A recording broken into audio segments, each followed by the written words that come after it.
AP, is Arabic the language of our people?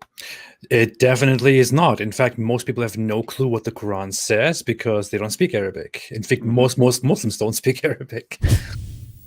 Almost 1 week ago, a video on YouTube titled "The Quran is for Arabs" by David Wood and the so-called Apostate prophet. It was streamed live. My video will be a reaction to their abhorrent video that amounted to hate speech, actually. Islam is just incoherent. The Quran is incoherent. The entire picture that Muslims are presenting about Islam is completely incoherent. You cannot make sense of it. It all falls apart. Before posting a video of almost 90 minutes plus, making fun of the Quran, 155 to 157. All right. This is a blessed book we have revealed. This also explains why the Jews did not acknowledge Jesus Christ as their Messiah, Mashiach, till now, by the way, till now. And what have Muslims been saying for the past 14 centuries? You all need to believe the Quran, written in Arabic, which you don't understand, but just take our word for it, or spend years of your life learning Arabic. The Mashiach is the Messiah in Christian theology, with a bit of Greek sauce and Roman fries on the side. How is that for true revelation and coherent content that was written in Greek? So David, was the Quran revealed to warn somebody named George, who is currently living in New York? Or no. Okay.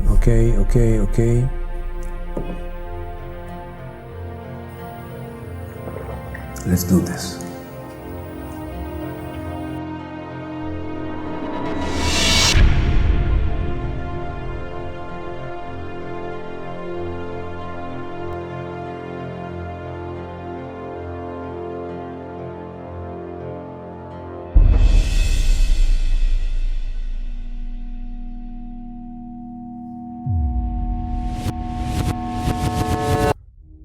In their video, they claim that the Quran and hence Islam was originally meant for Arabs and tribes of ancient Arabia. Well, that's right. I mean, it's no rocket science and no secret either. Muhammad came from the heart of medieval Arabia. His highest hopes at the beginning of his da'wah / proselytizing is to take over Mecca, a commercial hub and transit for the ancient camel caravan trade that connected south of Arabia, which is Yemen and the Horn of Africa, with north of Arabia. We're talking here Persia, Syria, and Egypt. It's easy. Just follow the money. Follow the money and you will get to figure it out. So, that should come as no surprise. I mean that Islam and Quran had first targeted Arabs who spoke the Arabic tongue, but then, and after a few decades, this idea of a local Arabian cult and religion did not seem to fit anymore into the then insanely expanding Muslim empire.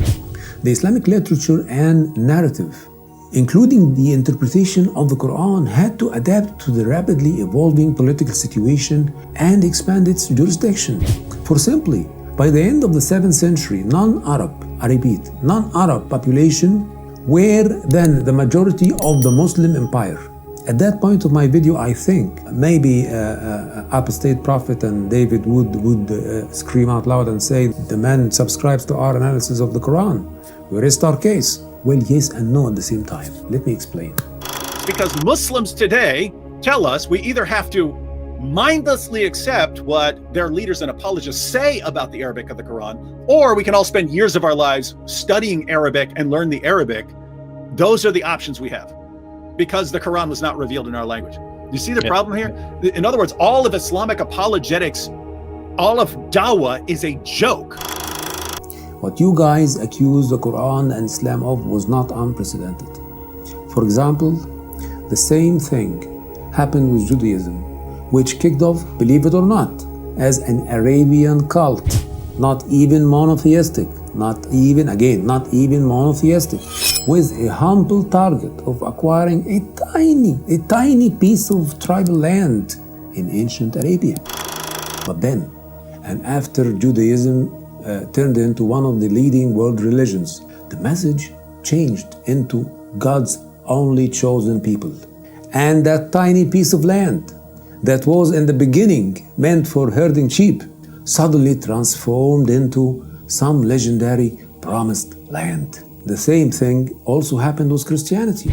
A man, a prisoner, nailed to the cross, customary punishment by the Romans during those days. Actually, the tale speaks of two other criminals being crucified with Jesus or Isa on that same day for some crimes they committed. The tale that could very well have been some fairy tale was a customary local low-profile incident picked by the Greek and some Hellenized Jewish elite. And in a few years, that nobody criminal on the cross turned into the living God who descended to earth to suffer and die on the cross as an atoning sacrifice for the sins of all humans, provided, there's a catch here, provided that they give Caesar what is Caesar's, and if needed, to turn the other cheek. So much divine revelation, or should we say, Caesar's twisted revelation.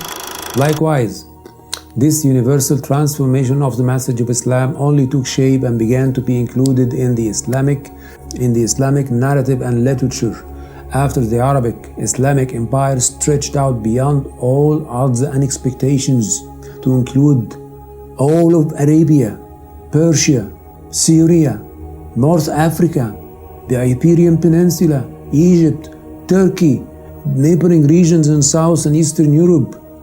For crying out loud, the Arabic and Islamic armies swept across the medieval world in such fury, speed, and victorious conquest, one after another. The Muslim armies could have taken the whole of Europe and India.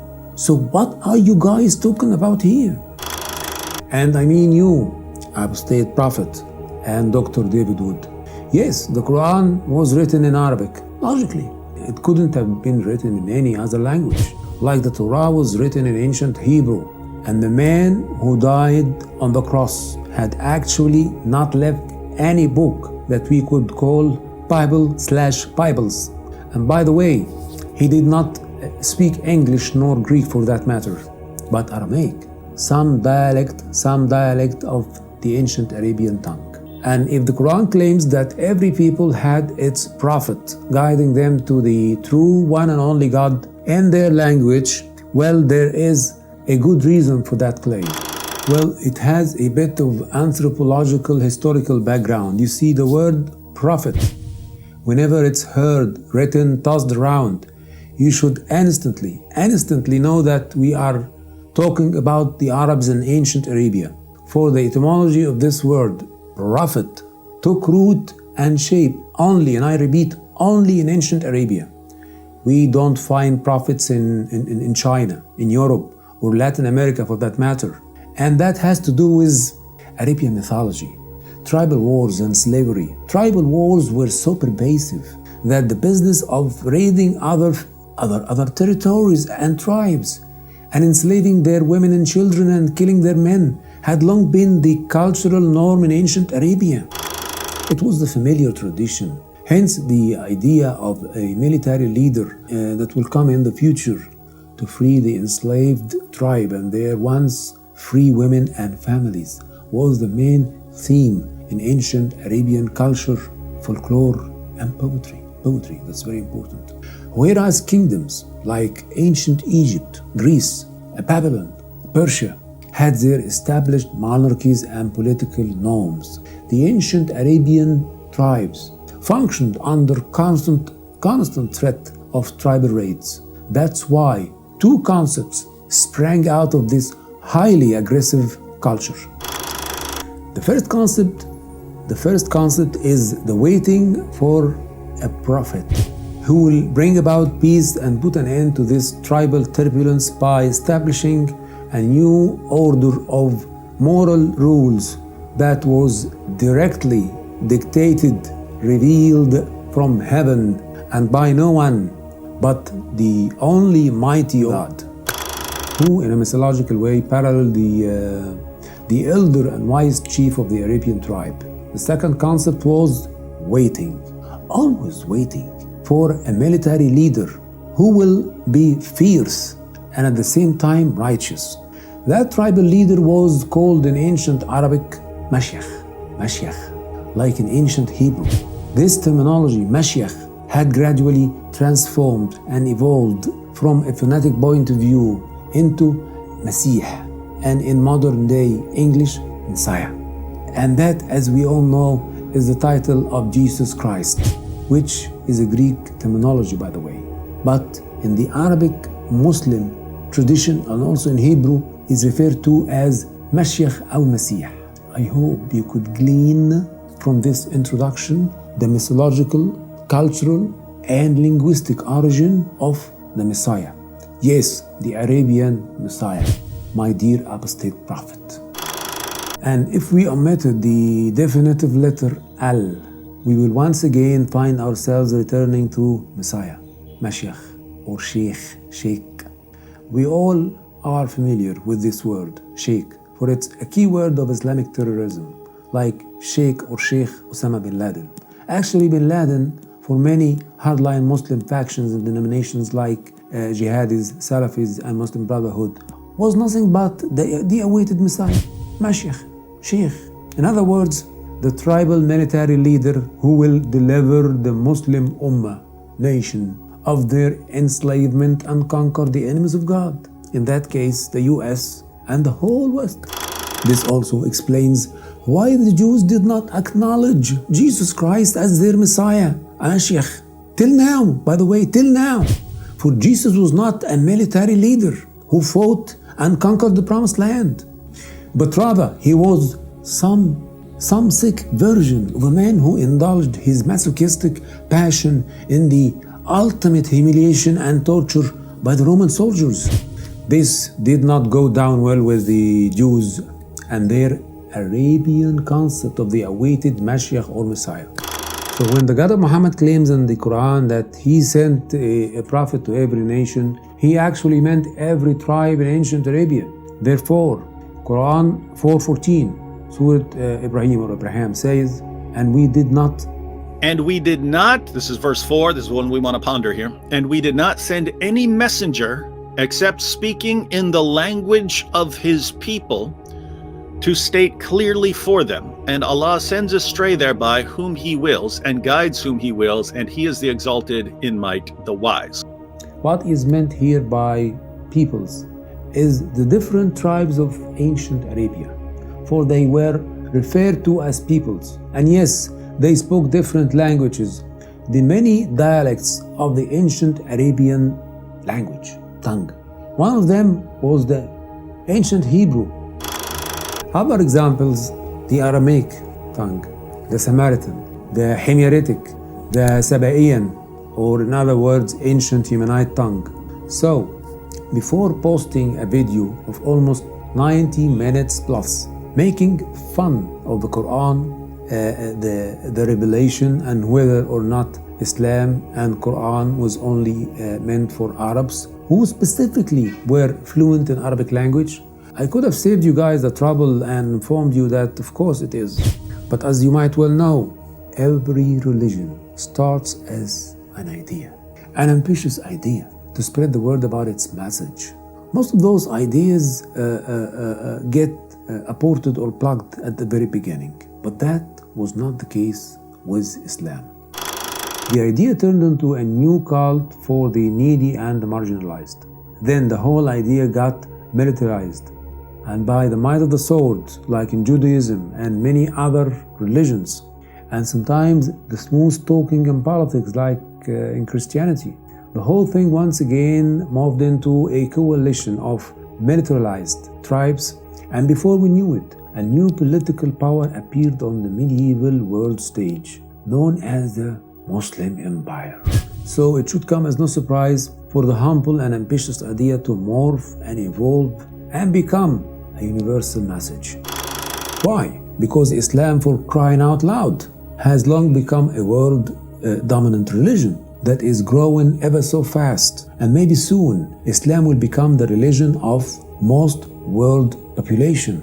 So what on earth are we talking about here?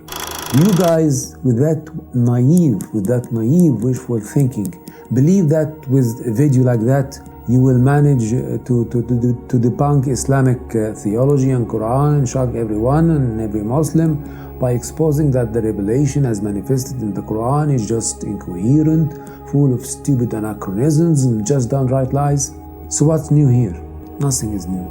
This is the name of the game, fellas. Wise up. This is how every religion on earth took shape and managed to disseminate and grow by deception and control. Take the Mormons and their fraud prophet, the so-called Joseph Smith, for example. This scenario in which you have fully managed to expose for every Muslim to see is also true in the case of Judaism and Christianity and many other religions. Just like that.